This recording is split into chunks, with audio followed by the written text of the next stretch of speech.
যদি আল্লাহকে ভালোবাসতে চাও রাসূলের আনুগত্য করো। নবীর আনুগত্যের মাধ্যমেই আল্লাহর ভালোবাসা রয়েছে। কারণ মাইয়্যিতির রাসূলা ফাকাদ আতা আল্লাহ, যে ব্যক্তি রাসূলের আনুগত্য করে সেই তো আমার আল্লাহর আনুগত্য করে। আমগো দেশে কিছু ভেজাইল্লা শায়েখ বাইর হইছে, এরা আবার নয়া শায়েখ। এদের কাছে ইসলাম ধর্মটা হয়েছে তাদের মন গড়া। তারা কোনো মাযহাব মানে না, কোনো তরিকা পীর মুর্শিদ মানে না। এরা কয় ডাইরেক্ট কোরআন হাদিস। তারা নিজেরা ইমাম হইছে, তাদের কোনো ইমাম নাই। তাদের কোনো ইমাম নাই। তুই যদি গায় তুই কাটারে আমি আব্দুর রহমান, তোর বাপের নাম কি? তাও আমার কোনো বাপ নাই। আর যার কোনো ইমাম নাই তার আবার দল হইল কোত্থেকে? ইসলাম ধর্ম 1450 বছর এই পর্যন্ত আসছে। কোনো না কোনো ইসলামের খাদেম যারা ইমাম ছাড়া যারা তারা খেদমত করে করে মানুষকে ইসলাম শিক্ষা দিয়েছে। হযরত শাহজালাল ইসলাম শিক্ষা দিয়েছে, বড় পীর আব্দুল কাদের জিলানী ইসলাম শিক্ষা দিয়েছে, খাজা মুঈনুদ্দিন চিশতি ইসলাম শিক্ষা দিয়েছে। এরকম অসংখ্য আল্লাহর ওলিরা, মুজাদ্দিদ আল ফিসানি রাহমাতুল্লাহ আলাইহি ইসলাম শিক্ষা দিয়েছে। এরকম অভিভাবক ইমাম আছে না নাই? আছে। যে কইব তার ইমাম নাই, হে ইসলাম পাইলো কে এতদিন পরে? কিতাব পাইলেছো? কিতাব যারা লেখছে তারা কি কোরআন বুঝে নাই, কিতাব বুঝে নাই? এখন আপনি দলিল দিচ্ছেন মাযহাব লাগবে না, হাদিস মানলেই চলে। কোন হাদিস? বুখারী শরীফ। এখন বুখারী শরীফ যে লেখছে হেও তো মাযহাব মানছে, তুমি মানো না কে? তুমি যেই কিতাব দলিল দিচ্ছ ওই কিতাবের লেখক তো মাযহাব মানে। তাহলে তুমি কার দলিল কার বিরুদ্ধে দিচ্ছ? এমন কিতাব থেকে দলিল দিতে হবে যেই কিতাবের লেখক মাযহাব মানে না। এমন কিতাব থেকে দলিল দিতে হবে যেই কিতাবের লেখক মাযহাব মানে না। এখন যদি মাযহাব মানে এমন ইমামের কিতাব থেকে রেফারেন্স দাও, এটা আমরার পক্ষে, এটা তোমার পক্ষে না। কারণ উনি তো মাযহাব মানুনের পক্ষে। ওনারা প্রশ্ন তুলে যে ইসলাম মানবেন না মাযহাব মানবেন? ইসলাম মানবেন না মাযহাব মানবেন? আপনাদেরকে এই প্রশ্নটা করলে আপনারা আমার মনে হয় ইসলামের কথাই সবাই বলবেন, বলবেন না? কিন্তু এটা বোকামির পরিচয় দিয়ে দিবেন।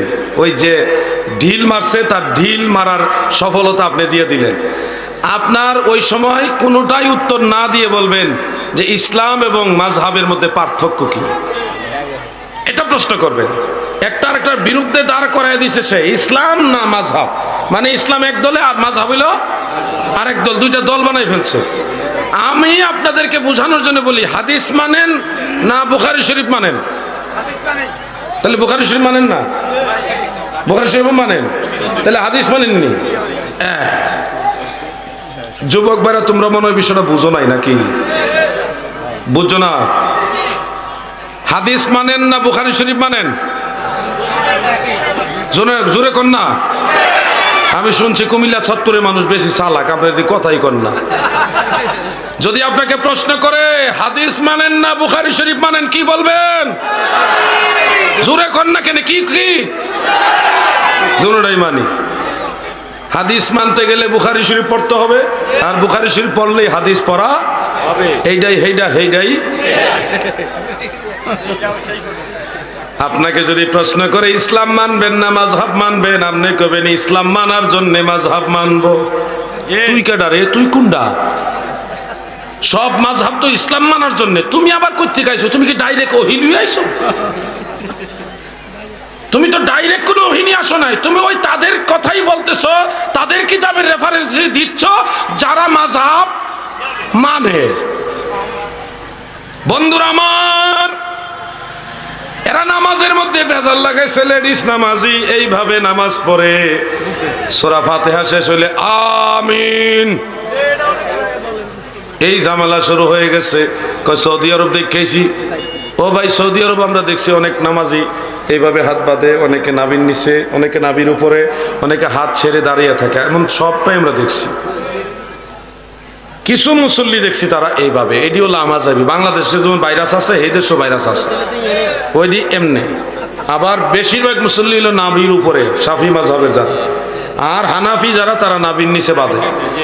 আমি নিজের চোখে দেখেছি শেখ আব্দুর রহমান সুদাইসি এবং মদিনায় শেখ আব্দুর রহমান হুজাইফি, ওনারা নাভির উপরও হাত বেঁধেছে এবং নাভির নিচেও হাত বেঁধেছে। আমি দুইটা দেখেছি। তারা তো বুকের উপর কেউ হাত বাঁধে না, মক্কা মদিনার ইমামরা কেউ বুকের উপর হাত বাঁধে না, কেউ নাভির উপরে কেউ নাভির নিচে, দুইটাই আমরা দেখেছি ইমামরা। পাবলিক হলো যে যে দেশ থেকে আসতেছে, যে যেমনি শিখছে এমনি আমল করতেছে। ইমামদের মধ্যে আমরা বুকের উপর হাত বাঁধা দেখিনি। কাবা শরীফের হারামাইন শরীফের ইমামদের মাঝে, এর আগে সৌদি আরব দেখেছি, এটা সৌদি আরবের ইমামদের দেখেছে না, ওই যে কোহাবি লামাজাবি মোল্লা আছে না, ঘুমটা মোল্লা, হেতারে দেখেছে আর কি। তোমাদেরকে যুবক ভাইরা, তোমাদেরকে বলছি ভাই শোনো, তোমাদের অনেক প্রশ্ন থাকতে পারে, প্রশ্নগুলি আমরা পজিটিভ নেই, তোমাদের সাধুবাদ জানাই, তোমাদের সময় দেই, তোমাদের জন্য আলাদা একটু পরিশ্রম করি। কেন? তোমরা যদি আহলে সুন্নাত ওয়াল জামাত বুঝো, তাহলে এই দেশে ওয়াহাবি নজদি খারিজি লামাযাবি ঢুকতে পারবে না। তোমরা ঠিক, জাতি ঠিক, তোমরা যদি সমস্যা হও গোটা জাতি সমস্যা হবে।